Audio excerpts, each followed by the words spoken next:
ശരിയാണ്. ജോണി മുതലാളി എന്റെ പുറകിലുള്ളപ്പോ എനിക്ക് എന്തോ പേടി. കാരണം എന്നാ, ജോണി മുതലാളിയാണ് എന്റെ പുറകെ വരുന്നത്. ആര് പറഞ്ഞിട്ടാ ഞാൻ ബൈമേക്ക് വന്നത്? ജോണി മുതലാളി പറഞ്ഞിട്ട്. എന്തിനാണ് മുതലാളി ബൈമയെ കൊല്ലാൻ പറഞ്ഞു? അത് മാത്രം മുതലാളി എന്നോട് പറഞ്ഞില്ല. പക്ഷെ സദാരാവിൽ ഇതെല്ലാം മനസ്സിലായി. എന്ന് വെച്ച് ഞാൻ ആരോടും അങ്ങനെ പറയത്തൊന്നുമില്ല. കണ്ട അണ്ടനും അറോടിനും വേണ്ടി ഒരു ക്രൂരകൃത്യവും ഈ സദാരാമൻ ചെയ്യില്ല. പക്ഷെ മുതലാളിക്ക് വേണ്ടി എല്ലാം ചെയ്യും. എല്ലാ മുതലാളിക്ക് വേണ്ടി ഞാൻ എത്ര നാൾ വേണമെങ്കിലും മദ്രാസിൽ ഒളിച്ച് താമസിക്കും. തിരിച്ചു വന്നിട്ട് വേണം എനിക്ക് എന്റെ സുഭദ്രയെ കല്യാണം കഴിക്കണം.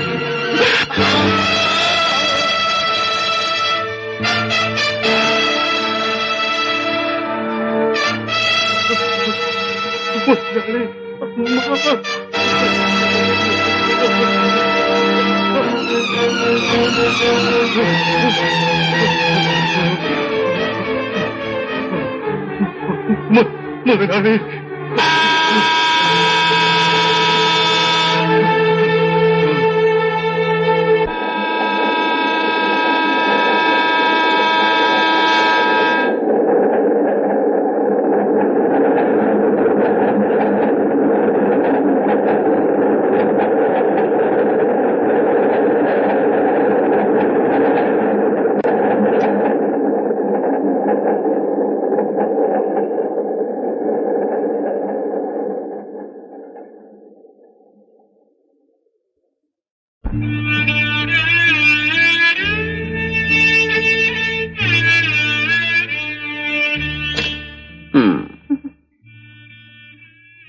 വല്ലതും വായിക്കണോ?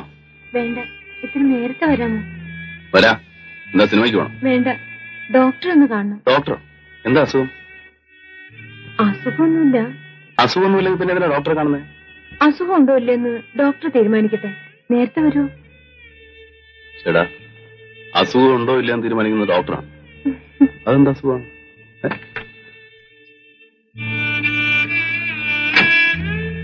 വരട്ടെ.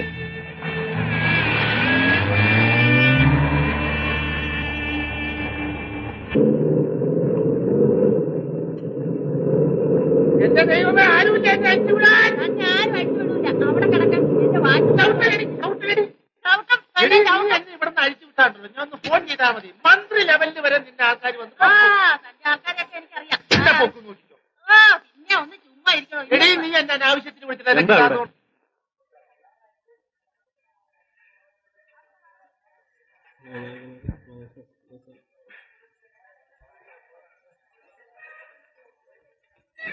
എന്താ ഇത്? എന്തിനാ ഇയാളെ കെട്ടിയിട്ടിരിക്കുന്നത്? എന്റെ പൊന്നു മുതലാളി, ഇയാളെ കൊണ്ട് ഇവിടെ ജീവിക്കാൻ മേലാതായേക്കുക. ഒരു ദിവസത്തേക്കെന്നും പറഞ്ഞ് എന്റെ വാച്ച് മേടിച്ചോണ്ട് പോയതാ കഴിഞ്ഞ ആഴ്ച. ഇപ്പൊ ദേ വിറ്റ് തന്നേച്ച് വന്ന് നിൽക്കുന്നു. നിങ്ങൾ എന്തിനാ ഇയാൾക്ക് വാച്ച് കൊടുത്തത്? ഇയാളെന്താ പെണ്ണ് കെട്ടാൻ പോകുന്നു? ഇയാളുടെ ഭാര്യയുടെ അപ്പന് അസുഖം കൂടുതലാ, അവിടെ പോകാനാണെന്നും പറഞ്ഞാ വാച്ച് ചോദിച്ചത്. ഒരു ദിവസത്തേക്കല്ലേ ഓർത്ത് ഞാൻ കൊടുക്കുകയും ചെയ്തു. ഒന്നെങ്കിൽ എന്റെ വാച്ച്, അല്ലെങ്കിൽ എന്റെ രൂപ, ഇല്ലെങ്കിൽ തന്നെ കൊല്ലും. ഇടാൻ മാറിക്ക്.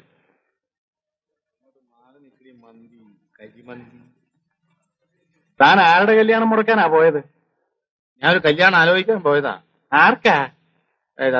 ദാവത്താബീദിന് ഒരു ബന്ധുവീട്ടിൽ പോകാനാണെന്നും പറഞ്ഞ് അവനാ എന്റെ നിന്ന് വാച്ച് വാങ്ങിച്ചോണ്ട് പോയത്. ഇതൊക്കെ താൻ ഇവരോട് പറഞ്ഞാ മതി. സത്യം പറ, താൻ ഏത് ഷാപ്പിലാ അത് പണയം വെച്ചത്? എന്റെ സ്വഭാവം എനിക്കറിയാമല്ലോ. എന്റെ പൊന്നു കുഞ്ഞെ, ഞാൻ പറഞ്ഞ സത്യമാണ്. കൈ കാശില്ലാഞ്ഞിട്ട് 10-30 മൈൽ നടന്ന് തല കറങ്ങി വീണപ്പോ ആ പരമുവാ എന്നെ വീട്ടിൽ കൊണ്ടുപോയി ചോറ് തന്നത്. പിന്നെ അവൻ വണ്ടിക്കൂലി തന്നു. അങ്ങനെയാണ് ഞാനിവിടെ വന്നത്. ഏതായാലും പോട്ടെ. ഇനിയിപ്പോ ഇയാളെ തല്ലിയിട്ട് എന്താ കാര്യം? വെറുതെ മഹാഭാവം വലിച്ചു വെക്കുന്ന എന്തിനാ? അഴിച്ചുവിട്ടേക്ക്. വാച്ചിന്റെ പൈസ ഞാൻ തരാം. ആശാൻ എന്തിനാ ഈ പന്നപ്പണിക്കൊക്കെ പോകുന്നത്? ആശാൻ ഈ ഒരൊറ്റ മുണ്ടേ ഉള്ളൂ. ഞാനൊരു പാവപ്പെട്ടവരല്ലേ കുഞ്ഞെ, അത്താഴ പട്ടിണിക്കാരൻ. അതൊക്കെ പോട്ടെ. ഞാനൊരു ജോലി തന്നാൽ ആശാന് ചെയ്യാൻ പറ്റുമോ? ഓ, നാളെ മുതൽ എന്റെ വക എല്ലാ കൃഷിസ്ഥലങ്ങളുടെയും മേൽനോട്ടം ആശാനാണ്. എന്റെ പൊന്നു കുഞ്ഞേ, എന്തായി കാണിക്കുന്നത്? കൊച്ചു പിള്ളേരെ പോലെ എഴുന്നേക്ക്. ഇന്ന് മുതൽ ആശാൻ എന്റെ ആളാണ്. ശമ്പളം ഞാൻ പറയുന്നില്ല, ഇഷ്ടമുള്ളത് അങ്ങ് എഴുതിയെടുത്തോണം. എന്താ? ആശാൻ വെക്കോ? നാളെ രാവിലെ ഇങ്ങ് എത്തിയേക്കണം. ചെല ഒരു കാര്യം ചോദിക്കാൻ ഞാൻ മറന്നുപോയി. പരമുവിനെ എവിടെ വെച്ച് കണ്ടെന്നാ പറഞ്ഞേ? അടിവാരത്തില്.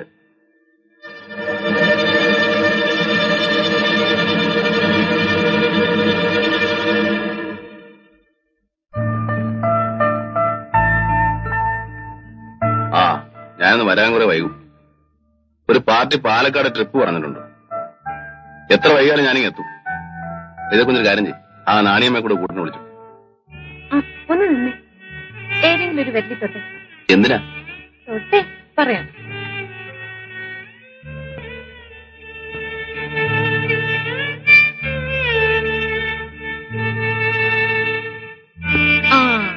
ഇന്നത്തെ പാലക്കാട് ട്രിപ്പ് ക്യാൻസൽ ആവും. ഓ പിന്നെ, പാതി കാശ് ഒരു അഡ്വാൻസ് തന്നതാ. എന്തായാലും ഇന്നത്തെ ട്രിപ്പ് ക്യാൻസൽ. ബെറ്റുണ്ടോ? ട്രിപ്പ് ക്യാൻസൽ ആയാൽ ഈത കുഞ്ഞിന് സാരി, ക്യാൻസൽ ആയില്ലെങ്കിലോ? ക്യാൻസൽ ആയില്ലെങ്കിൽ എനിക്കൊരു ബ്ലൗസ് പീസ്. ശരി, അതുള്ളവല്ലോ അല്ലേ?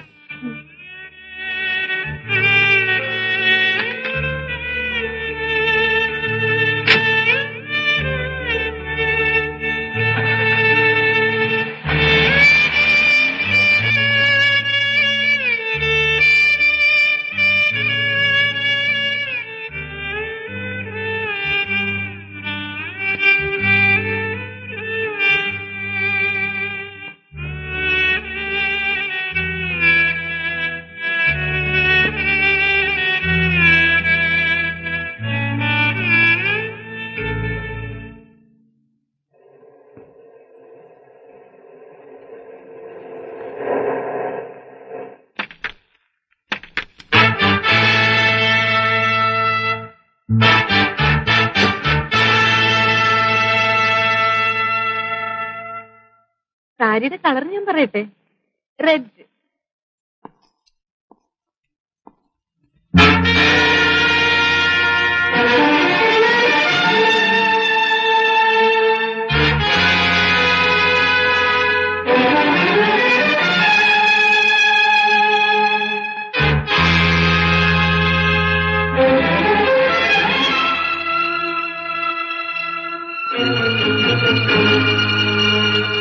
എവിടെയടി അവൻ?